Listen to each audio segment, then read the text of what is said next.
It's still Christmas at our house, and I hope it is yours. Best one I've had,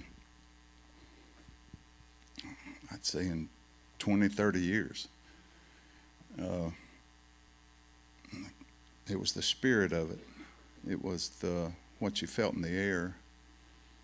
I was in Sherrill yesterday at the Walmart, and Paula told me, this one writes on Facebook, best Christmas ever. This one's writing best Christmas ever.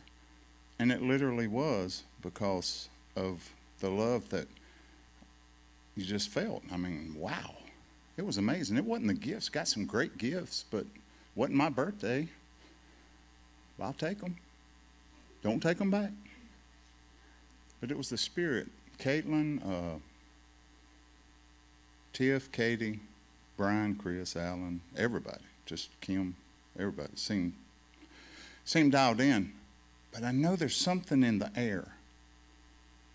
And I'm on the back wall of Walmart yesterday at the shoe section. This elderly man's beside me. I said, how was your Christmas? He said, one of the best I've had in years. I told my wife, there's something in the air that I hadn't felt in probably decades. He said, that's exactly what I told my wife. I said, God's getting ready to do something.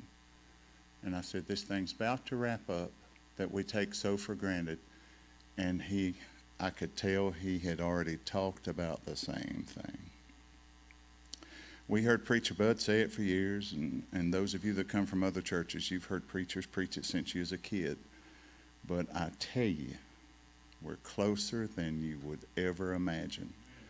I was I was testifying, getting testified back to from Ricky Malloy in Sherrill yesterday, the Malloy brothers. Some of you maybe heard of them. And I was telling him some things about me, Paula, how the Lord allowed things to happen to rescue a dummy like me. And I told him about what I saw back in 2016. And I told him, I said, I even got family members that told me to my face, said, I just cannot believe you've seen that. And I said, well, honestly, if you had told me you had seen it, I probably wouldn't believe it either. I can't make nobody believe it. But there's one thing for sure, I saw it. And if my soul was in the balance, I wouldn't change nothing about the story I told. But why? Why me? Here I stand tonight. I'm not taking my hat off because, trust me, it looks a whole lot better on than it does off. I've ventured from Jimmy Swaggart today because somebody's going to be watching this saying, there's that guy that little squirt's talking about on Wixie. Look how he's dressed tonight, blue jeans and a plaid shirt. Well, I ventured today from Swaggart. I went over to TBN, ain't been over there in a long time. And I started with Joyce Meyer. Paula's working from home, and I'm in heaven when Paula's working from home. I get in the recliner, and Riley gets between my legs, and we just sit and watch preaching and stuff. And first one came on was Joyce Myers. Well, the same one that finds fault with me, if that is me they're talking about, after what I saw today, it may not be me. There's Joyce, and she's a woman. She's wearing breeches. And she's a multi-millionaire, and she helps thousands of people every year. And when she goes to places, 10 to 20,000 pack it out. And if you listen to what the woman's saying, she's pretty straight on. Next was Elevation. That boy can preach. He had on a long sleeve pullover, shirt tail out, tight blue jeans, and high-top white tennis shoes with his cuffs of his pants tucked in them. I guess that's what young people do. I thought, well, I dressed pretty good compared to him. But that boy can preach if you hear what he's saying. But what topped it all off, about 3 more pair of blue jeans later, as the day went on, and T-shirts, here comes a guy from Hillsong, biggest church in the world, I think, in Phoenix. He had on a white thin T-shirt with some kind of design on it, had tattoos down both arms, and he had more holes in his blue jean than our border does. But what was coming out of his mouth beat all I ever seen. It was awesome. It's some good preaching. Don't judge a book by its cover. Hear what the book says. Now, Paula said that about this group that started singing gospel music today. They was playing their intro, and all these young people standing on stage, they like in their 20s, and they're standing there waiting to sing their song, and as soon as it was time to sing, they started hopping all over stage. I said, no. I said, we're not to conform to this world in that type way, but I tell you, I just am who I am. I don't know why I saw what I saw. Don't know why God's been so good to me. Who am I that he would rescue time and time again? He's rescued me far more than one time. And I used to take pride in myself that I was a pretty smart man till I realized I'm dumb. I'm defenseless. I'm nothing without the will of God applied to my life. You're nothing without the will of God applied to your life. Why did he show me that in the sky? Why has he let me stay here? Why has he blessed my life with one of the biggest blessings I never imagined that would ever happen, with being a nonstop talking, tight 5'3" lady? No, she does stop talking. Then she snores, but then she'll start back talking again. But who are we? Who are we? We're nobody in the eyes of man, but God sure must love us. So let's do a song. If you know it, sing it along with me. Who am I? Go ahead, kids.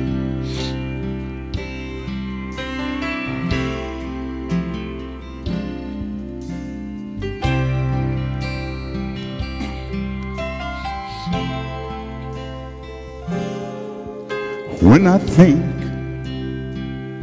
of how he came so far from glory,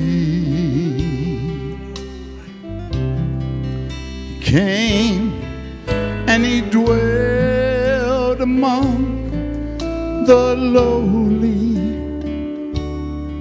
such as I.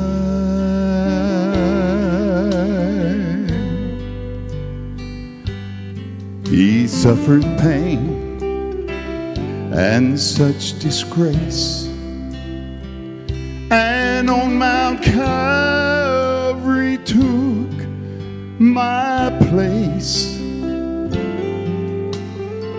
I have to ask myself, and I do it a lot, this question: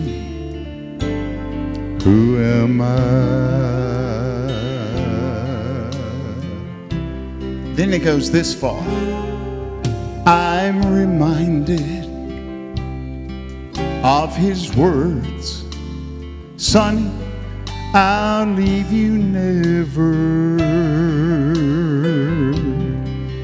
If you be true, I'm gonna give to you life forever and ever. I've wondered what I could have done that would deserve God's only Son. He'll even fight Dusty our battles till they're won. Who am I? Sing it with me, come on. Who am I that a king he would bleed and die for? Who am I that he would say, not mine, but thine for? The answer I may never know, why he ever loved me so. To an old rugged cross he would go, Who am I? I'm Sonny Rogers, sinner saved by grace with a GED. But I'm something to him. There's been times when the sin of my life have bound me, and I know I've must have caused my Savior such needless pain, and I've told him 1,000 times, Father, I'm sorry. You see, I've had to fall down on my old knees, begging Jesus, hear my plea. That very moment he set me free. Oh, who am I? Oh, now who am I that a king he would bleed and die for?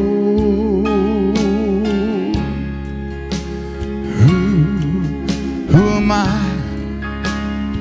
that while on that cross he would say, not my will, but thine for? The answer I one day will know. I'll know why he ever loved me so, and to that old rugged cross he'd go. For my,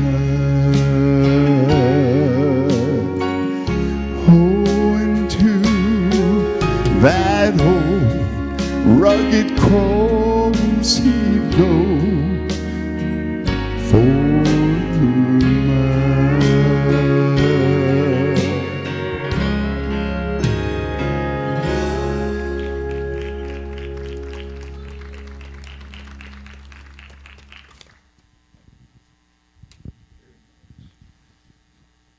you told me when you got ready to choose that song that you wouldn't be able to match up to a story about a wise man.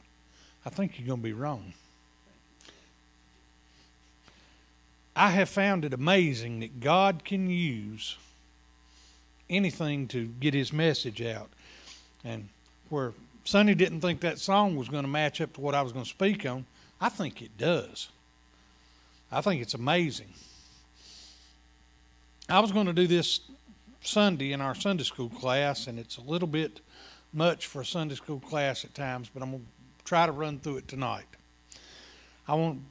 Before Christmas is over, we've got a bunch of Scrooges out there that have took their Christmas decorations down already.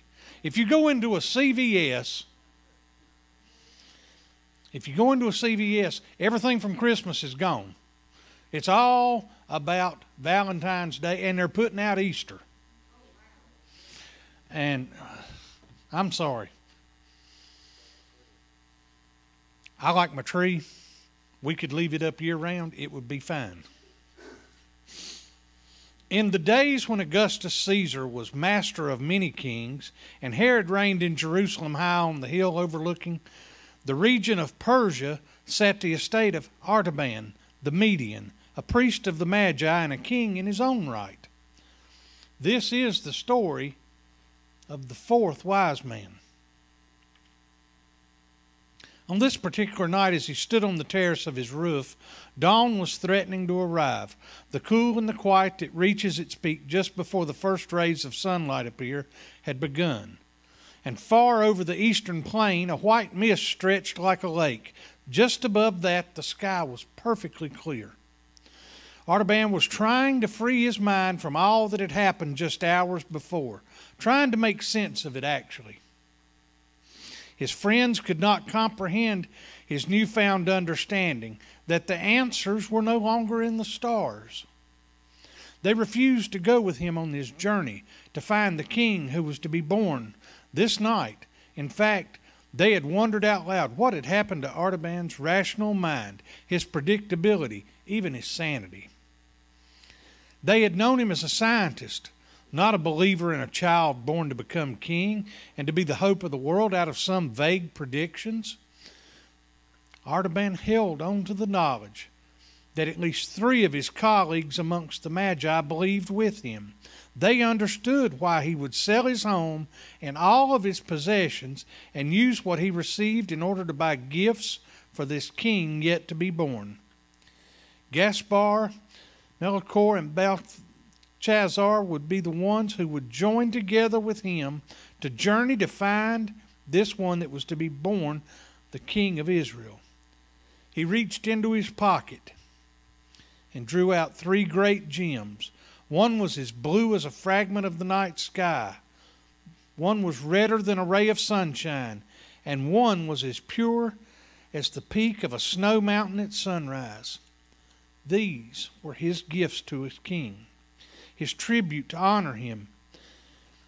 He said, religion without a great hope would be like an altar without a living fire. It would be pointless. Artaban spoke, if only to himself. Artaban believed with all his heart that this child yet to be born would be that hope. And as he looked back to the sky, his eyes opened wide with wonder, for out of the darkness began an explosion of color. It was as if the colors of the jewels in his hands mixed together and finally exploded into a point of white radiance. There, a star shone in the distance. He said, that is it. That's the sign. The king is coming. I will go to meet him. And before the sun began its journey across the sky, the 4th wise man was in the saddle of his swiftest and most trusted horse, riding to meet his friends. He knew he must ride wisely and well if he was to arrive at the appointed hour with the other Magi. 15 parsangs was an absolute most he could push the horse to travel in a day. At that pace, he would reach the temple of the 7 just before midnight on the 10th day, the appointed place and time of meeting. His prized horse was almost spent as he arrived at nightfall of the 10th day beneath the shattered walls of Babylon. He would have turned into the city to find rest and food for himself and his horse, except he knew that he had 3 hours' journey yet to the temple of the 7 spheres, and he must reach the place by midnight if he were to find his comrades waiting. So he didn't stop. He continued on. A grove of date palms made an island of gloom up ahead, and as the horse passed into the shadow of it, she slowed her pace and began to pick her way through more carefully. Near the farther end, caution seemed to overtake the horse. She sensed some kind of a danger or difficulty. The grove was close and silent as a tomb, and not a leaf rustled and not a bird sang.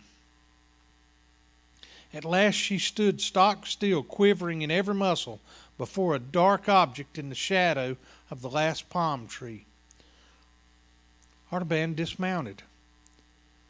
The dim starlight revealed the form of a man lying in the road. His humble dress and the outline of his haggard face showed that he was probably one of the poor Hebrew exiles who still dwelt in great numbers in this area.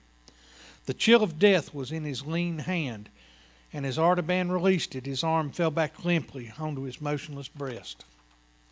He turned away without a thought of pity, resigning the body to that strange burial which the priest of the Magi deemed most fitting, the funeral of the desert where vultures and varmints would pick the bones clean.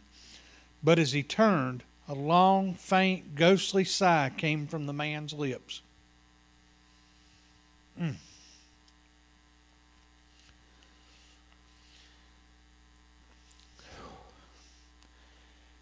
He reached out and he grabbed Artaban's priestly Magi's robe and held him fast. And Artaban's heart leapt up into his throat, not so much with fear, but with a dumb resentment at the inopportunity of the timing, of the possibility of a delay while he was so close to his destination. How could he stay here in the darkness to minister to a dying stranger? Was this his duty? If he was delayed even an hour, he could hardly reach the meeting place at the appointed time, and his companions would think he had given up his journey. They would go on without him, and he would lose his quest, the quest he had invested so much in. But if he went now, the man would surely die. His spirit was in agonized turmoil. So Artaban turned aside, if only for a moment, from following of the star to give a cup of cold water to a poor, perishing Hebrew. God of truth and purity, he prayed, direct me in thy holy path, the way of wisdom which only you know. And at that point he turned back to the sick man. Loosening the grasp of his hand, he carried him to a little mound at the foot of the palm tree.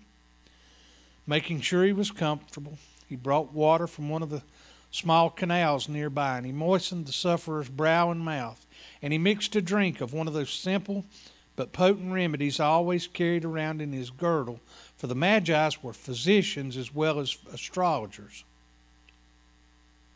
He poured it slowly between the colorless lips. Hour after hour he labored as only a skillful healer of disease can do, and at last the man's strength returned, and he sat up and looked about him. "Who are you?" he said, in an uneducated dialect of the country. "I am Artaban of the Magi, and I am going to Jerusalem in search of the one who is born King of the Jews, a great prince and deliverer of all. I cannot delay any longer on my journey, for the caravan that has waited for me may leave without me. Here's all that I have left of bread and wine, and here's a potion of healing herbs. When your strength is restored, you can find your way home." The Jew raised his trembling hand solemnly to heaven, and he looked at Artaban. "I have nothing to give you in return for what you've done for me. Only this: I can tell you where the Messiah will be born. For our prophets have said it would not be Jerusalem, but it would be in Bethlehem of Judea. May the Lord bring you safely to that place, because you have pity upon the sick." It was already long past midnight. Artaban rode as quickly as possible. The great horse, restored by the brief rest, dipped into her last remaining strength and fled over the ground like a gazelle. Even so, the first beam of the sun sent a shadow before the horse as she entered the final steps of the journey. Anxiously scanning the first glimpses of the temple, he could detect no traces of his friends. He dismounted, climbed to the highest terrace, and looked out to the west. The huge desolation of the marshes stretched away to the horizon of the border of the desert. There was no sign of the three wise men, far or near. At the edge of the terrace he saw a little pile of broken bricks, and under them a piece of parchment. He picked it up and read, "We have waited past the midnight hour and can delay no longer. We go to find the King. Follow us across the desert." He sat down on the ground and covered his head in despair. "How can I cross the desert with no food and a spent horse? I will have to return to Babylon, sell one of my jewels, and buy a train of camels and provisions for the journey. I'll never overtake my friends. Only God the Merciful knows whether I shall lose the sight of the King because I have stopped to show mercy." So he did indeed return to Babylon, and with his sapphire he purchased what he'd need for the journey. Through heat and cold, Artaban, the priest of the Magi, the fourth wise man, moved steadily onward, crossing the desert. He arrived weary but full of hope in Bethlehem, bearing yet his ruby and his pearl to offer to the King. "Now at last I shall surely find him. This is the place the Hebrew exile told me the prophets had spoken of." And as he searched for the place where the baby lay, his reward was the desolation of the streets. There was an eerie silence. From the open door of a low stone cottage, he heard the sound of a woman's voice. He entered and found a young mother hushing her baby to rest. She told him of how the 3 wise men had appeared in the village 3 days ago, and how they had said a star had guided them to the place where Joseph of Nazareth was lodging with his wife Mary and her newborn child. And she told him how they had given many rich gifts to the child to honor him. But the travelers disappeared again as suddenly as they had come. And the man of Nazareth took the babe and his wife and fled away that same night secretly. And it was whispered that they were gone far away to Egypt. Ever since there's been a spell upon the village. Something evil hangs over it. They say that the Roman soldiers are coming from Jerusalem to force a new tax on us. And the men have driven the flocks and herds far back amongst the hills and hidden themselves to escape it. The young mother laid the baby in the cradle and rose to care for the strange guest. She set out food for him. What little food she had, graciously offered and gratefully received. Suddenly there came the noise of wild confusion and an uproar in the streets, a shrieking and wailing of women's voices, the clanging of swords. The soldiers of Herod, they're killing our children. The young mother's face grew white with terror. She held the child close to her and crouched motionless in the darkest corner of the room, covering him with the folds of her robe, praying he would not wake up and cry. Artaban went quickly and stood in the doorway of his house. His royal bearing filled the opening, blocking any sight of the home within. The soldiers came down the street with bloody hands and dripping swords. At the sight of the stranger in his imposing dress, they hesitated with surprise, and he didn't move. But he said in a low voice, "I am all alone in this place, waiting to give this jewel to the prudent captain who will leave me in peace." And he showed the ruby glistening in the hollow of his hand like a great drop of blood. The captain barely hesitated, but stretched out his hand and took the ruby greedily. "March on," he cried to his men. "There is no child here." The clamor and the clang of arms moved down the street. And Artaban re-entered the cottage. He prayed, "God of truth, forgive my sin. I have said the thing that is not to save the life of a child, and 2 of my gifts are gone. Shall I ever be worthy to see the face of the king?" But the voice of the woman, weeping for joy in the shadow behind him, said very gently, "Because you have saved the life of my little one, may the Lord bless you and keep you. May the Lord make his face to shine upon you and be gracious unto you. The Lord lift up his countenance upon you and give you peace." So the 4th wise man traveled from place to place. Beginning in Egypt, he searched among the people with desperation. He saw hunger and famine, plague-stricken cities, imprisoned and enslaved.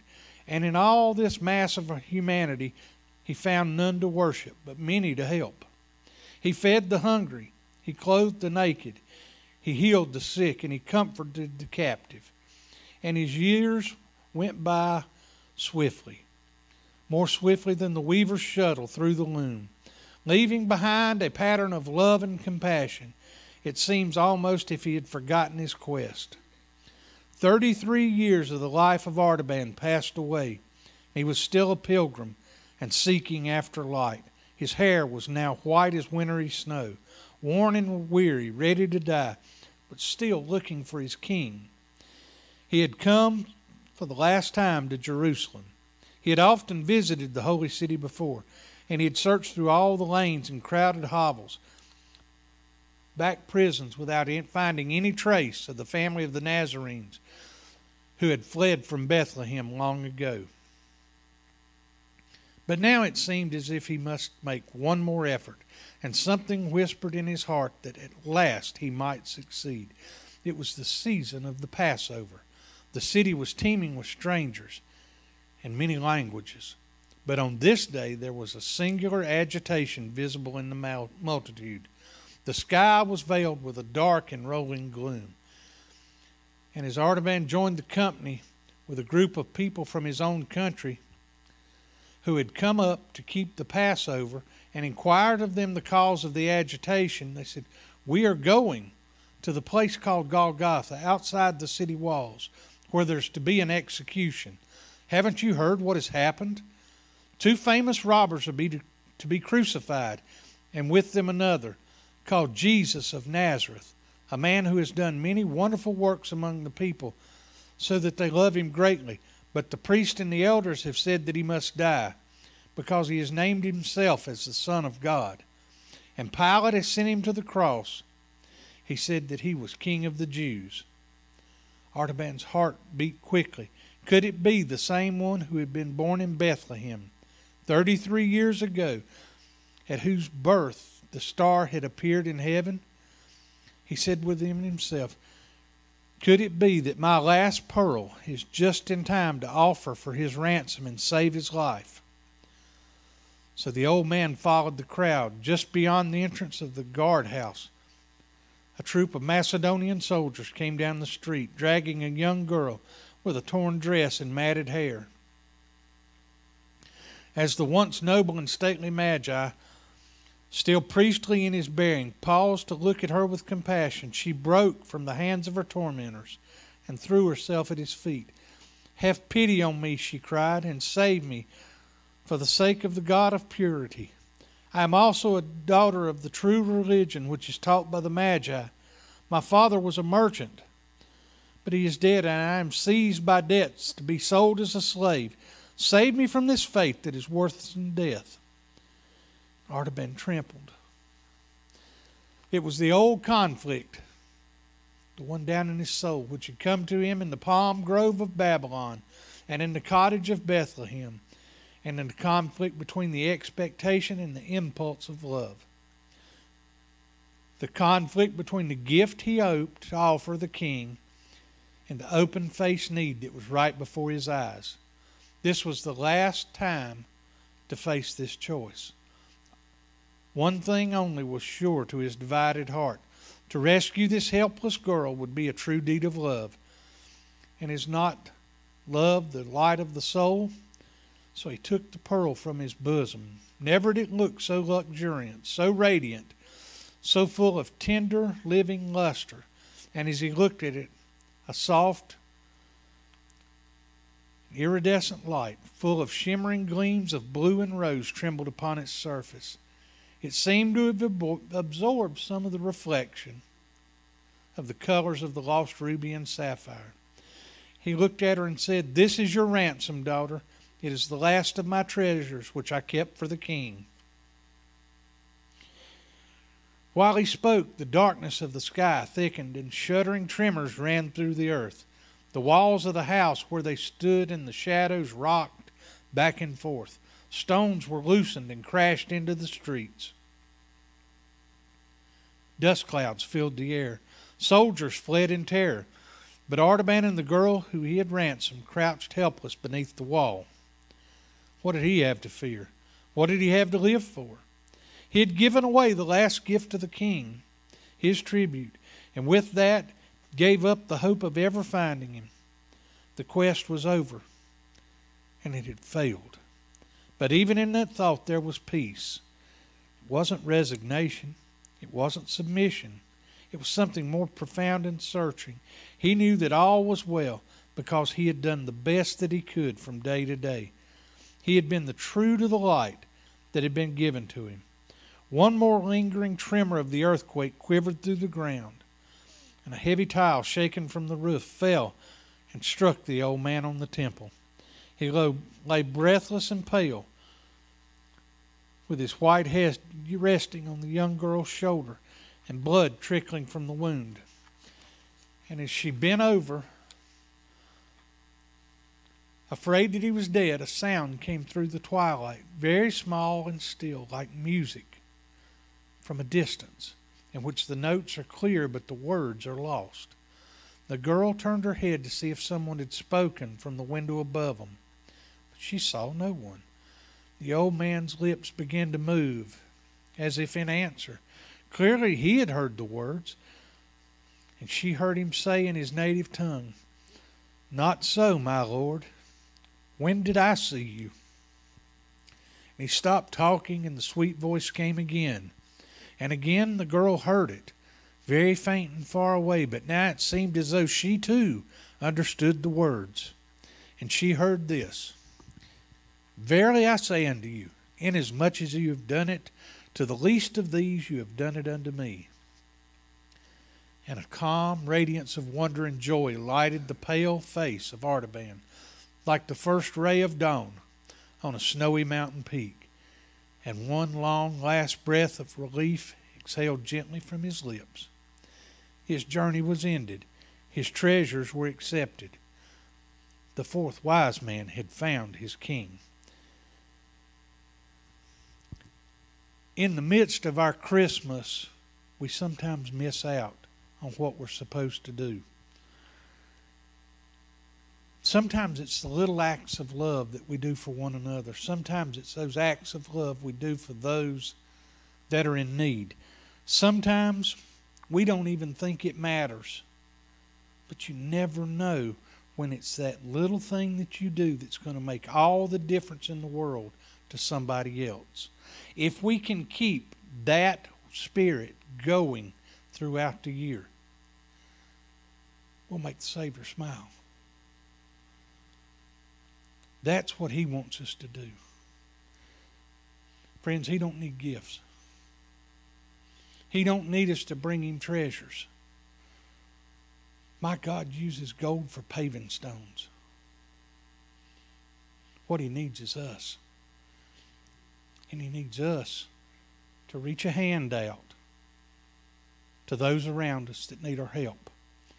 Because in reaching our hand out and acting out of love, we do more to show the gospel of Jesus Christ than can ever be said from behind this pulpit. One last time, Merry Christmas. I love y'all.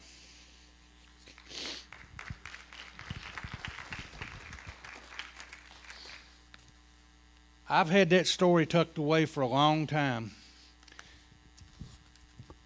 And I think I did real good because I don't think I've ever been able to get through it without crying. Let's come up tonight and do like we normally do. We'll form our circle up here and dismiss in prayer.